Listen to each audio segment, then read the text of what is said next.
It's not representation. But you can see what's reality when you go to the Congress and you see that the lobbyists outnumber normal people on a massive level. Yes. And so that's pretty much the way it is for now until we do something to change it. But first you have to know what the situation is to know what you want as an alternative. And that's why we do the moment in history. So go ahead and learn about it and find out how things have been being set up over the years. Yeah, look up the history of consolidation of media power and control and how they've pretty much hijacked your airwaves.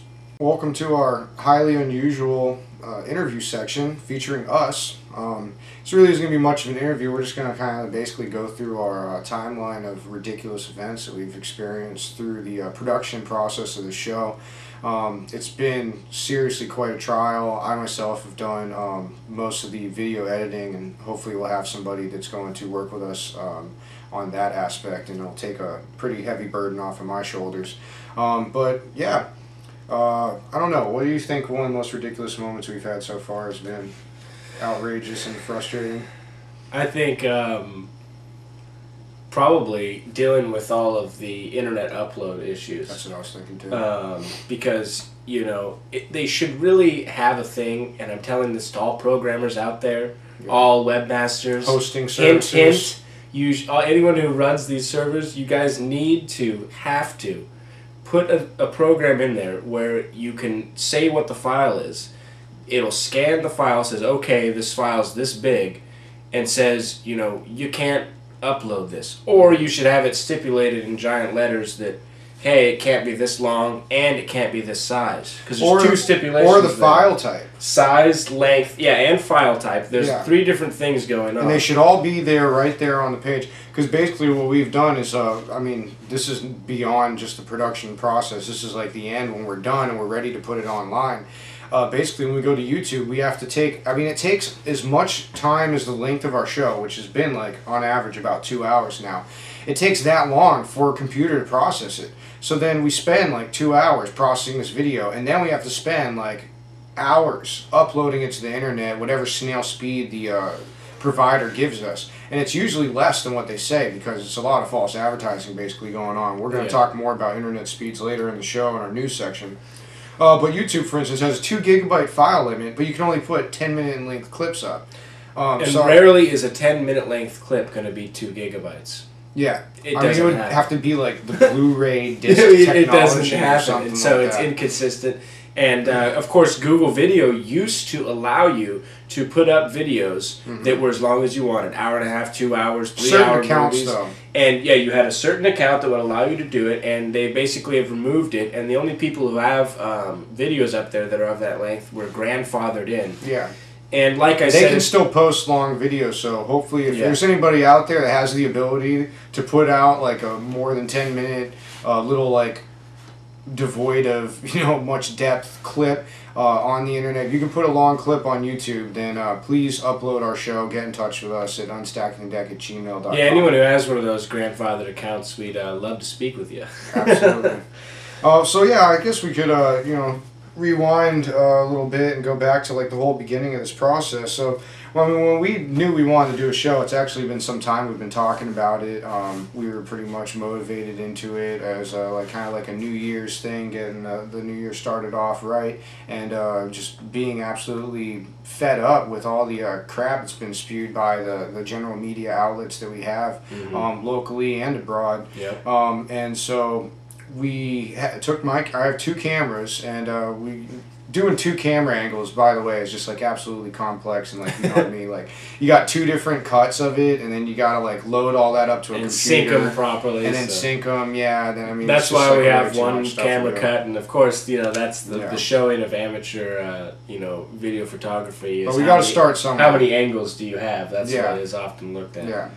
So look out for that. We're going to definitely try and improve on that. We have 2 cameras, and we're going to have access to more. But so that was one of our first hurdles right there, trying to do something way complex beyond our capabilities at the time and that kind of a thing.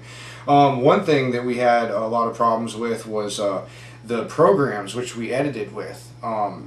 First of all, we were trying to do everything open source, so we wanted to have it all like, we're trying to be the change, like Gandhi was saying, everybody should be about. And it's just really tough to get all these open source programs to work properly and to not have like all sorts of underlying issues. But the main issue that we had first of all was trying to do what they call the green screen or blue screen and whatnot, and we wanted to show visual stuff and still have us right here on the screen talking to you.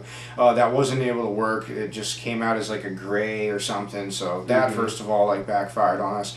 And then the initial edits done in the open source software programs actually were like corrupt, or like it damaged the files. So after doing a whole ton of editing work, basically all of it was for naught, and had to go back and do it all over again. And so that was a massive problem. And actually we had computer crashes. You want to tell about yeah, we had all kinds of different issues with computers, and you know, once we got those fixed, we decided to move to proprietary software basically, and we went over to a proprietary program. Not that the open source stuff crashed the computers. I mean, that happened on its own. Yeah, that was like a separate issue, and totally had nothing to do with it. But of course, whenever you're trying to produce something, all of your equipment fails.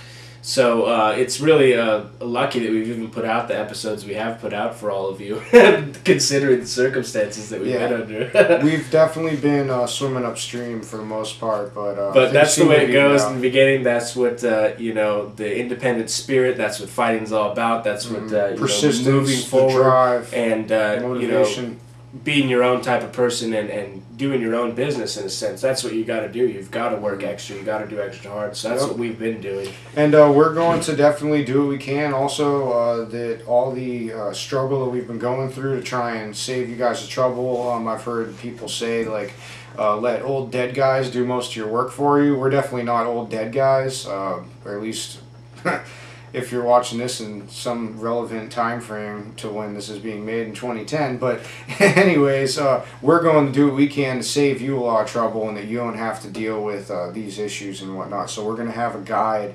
We can't make any promises yet because, like we said, eventually we want to put it out, but we want to have essentially an entire you know, list of this is what you do, 1, 2, 3. Yeah, comprehensive for all of you out there, so you could produce a media show just like this. Exactly. You can do it at your own place. We'll give you like all the tools you need so that you'll be prepared. The programs to download with ease. Because a lot of things that we had to do is searching for the right software and finding this and using this and tweaking these things and, you know, adding, you know, dependencies for programs and all this stuff. And so what we want to have is a comprehensive guide for anyone to be able to produce their own shows, put it on the internet, and put it out to your local public access, because that's what we really need. We need everyone out there you know, producing media instead of these corporate shills producing the media. Yeah.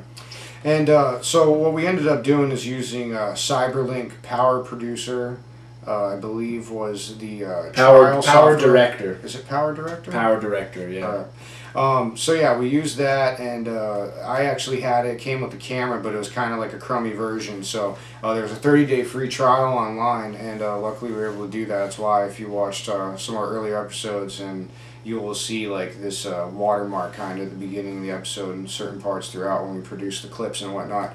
But that program ran fine on a friend of mine's computer, but that computer became unavailable for our second and third episodes major production process. So then we tried running it on Kyle's computer, and it would crash every second. Oh, yeah. Everything we did. Terrible. It would crash when we saved it, for God's sakes. Yeah, I mean, it was absolutely insane what we had to do. And it may have been my computer, who knows, because the program has run well. The program has run well. The third episode was done. We're not dogging the program. The program has done well. It obviously was not liking my computer, that's for sure. Well, there were some forums online that basically had a lot of complaints. Yeah, some people also were very upset about the crashes involved. So it's just like a really sensitive program. Some computers can run it without error, and that's cool, because mine actually ran it. I think I had a total of like 4 or 5 crashes. I didn't lose much work, but it's insane. So we want to try and get legit programs out there for people, so they're not that way you're not doing half an hour worth of editing work, and then you have to like figure out what you lost when it crashes on you. I mean, we tried to save frequently, because we don't want to reinvent the wheel. We want to be able to give it out for you guys, so that you guys can you know, do your own shows. You don't have to go through the hassles that we've had to go through, because only, you know, people should only have to go through this once, and then it should be put out there as information so no one else has to deal with it. And it's one of the benefits also of Access Humboldt, again,